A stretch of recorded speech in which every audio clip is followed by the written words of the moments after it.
بسم اللہ الرحمن الرحیم۔ شروع اللہ کا نام لے کر جو بڑا مہربان نہایت رحم کرنے والا ہے۔ السلام علیکم ورحمۃ اللہ وبرکاتہ۔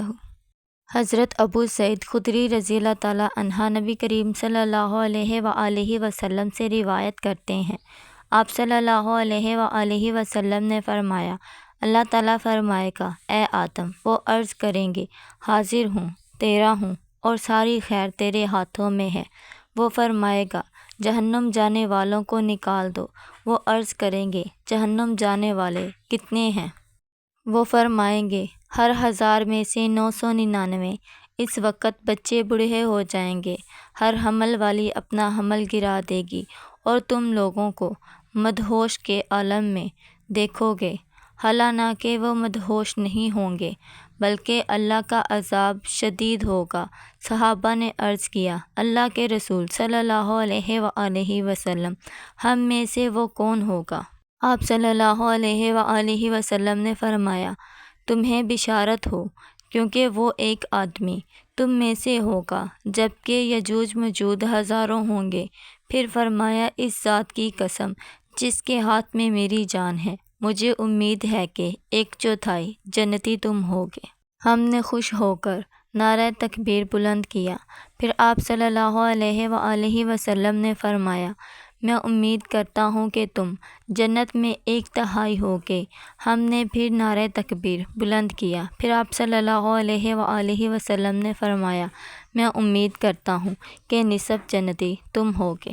ہم نے اللہ اکبر کہا۔ آپ صلی اللہ علیہ وآلہ وسلم نے فرمایا، تم تمام لوگوں میں اتنے ہوگے جتنے سفید بیل کی جلد پر ایک سیاہ بال یا کسی سیاہ بیل کی جلد پر ایک سفید بال ہوتا ہے۔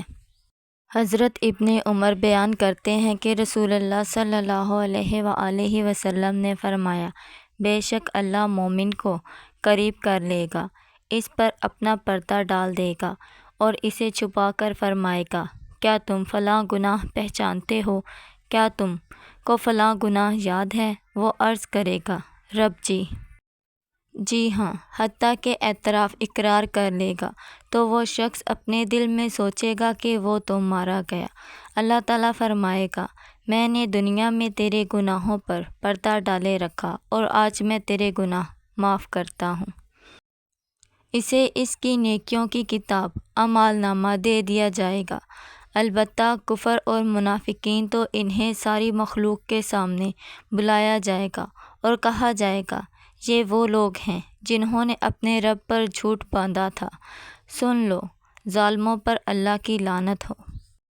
حضرت ابو ہریرہ بیان کرتے ہیں کہ آپ صلی اللہ علیہ وآلہ وسلم نے فرمایا، کیا تم جانتے ہو کہ کون سی چیز زیادہ تر لوگوں کو جنت میں داخل کرے گی؟ پھر فرمایا، اللہ کا تقویٰ اور حسن اخلاق۔ کیا تم جانتے ہو کہ کون سی چیز زیادہ تر لوگوں کو جہنم میں داخل کرے گی؟